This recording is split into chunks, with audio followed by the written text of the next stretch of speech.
জীবনে তো গুরুস্থানে কি খবর নিতে পারলেন না, গুরুস্থানে মানুষ কি করে আপনি জানেন? রসুল কি বলছে? রসুল বলছেন এখন একটা আওয়াজ দিবেন, 3 বার আওয়াজ দিবেন। 3 বার, কয়বার? 3 বার আওয়াজ দিবেন। পারবেন তো ইনশাল্লাহ? 3 বার আল্লাহকে ডাকবেন, আল্লাহু আকবার।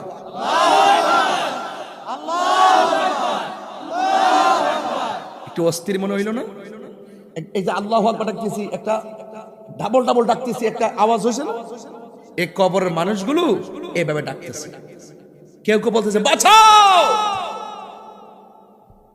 আওয়াজটা কি সহজ না কঠিন? আর পারি না, ও আল্লাহ আমাদেরকে আবার দুনিয়াতে পাঠাও।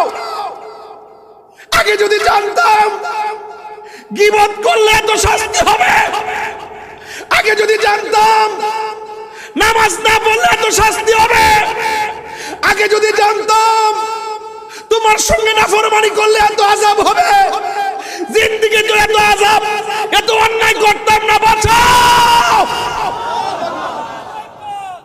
এই আওয়াজ কি আপনি শুনেন? শুনেন? শুনেন না। দুইটা জাতি আওয়াজ শুনবে না, এটা আল্লাহর সিদ্ধান্ত। একটা হলো জিন আর একটা হলো মানুষ। এই দুইটা জাতির বিচার হবে। এই পৃথিবীতে মানুষ আসার আগে জিন থেকে পাঠাইছিল, এর আল্লাহর সঙ্গে নাফরমানি করেছে। মানুষের মধ্যে মানুষ নাফরমানি করে, আর কথা কর না কেন? নাফরমানি করে কি করে না? দেখেন এই মাহফিল সাজাচ্ছেন, দেখবেন কিছু লোক আছে যত ভালো কাজই করেন বিরোধিতা করবই, সৎ কাজে শত বাধা। এরপর আজকের বরকুটার পোলাপান তারা পিছপা হয় নাই, মুরব্বীরা পিছপা হয় নাই। বাধা যেখানে হবে, লড়াই সেখানে হবে। আমরা আমাদের আদর্শ মায়ের সন্তান, কথা বলেন ঠিক কিনা?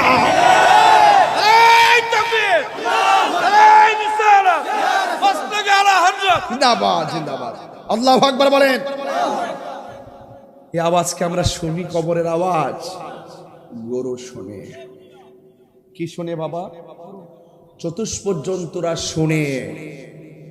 মাঝে মাঝে দেখবেন গরু নিয়ে গুরুস্থানে বাঁধবেন, যদি বাঁধেন আর কি, বাঁধা ঠিক না। গুরুস্থানকে পবিত্র রাখবেন। দেখবেন কিছু কিছু গুরুস্থানের পাশে গরুকে বাইদা রাখলো, চুপ মেরে দাঁড়াই থাকে, হঠাৎ করে কিছু নাই, মানুষ নাই, কিছু হুট করে দৌড় মারছে, রশি টসি ছিঁড়া দৌড় মারছে। কেন মারছে জানেন?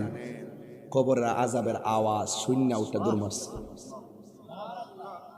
আমরা এগুলো বুঝি না ভাই, আমরা এগুলো বুঝি না, আমরা চিন্তা করি না। ওয়ায়াতাফাক্কারুনা ফি খালকিস সামাওয়াতি ওয়াল আরদি।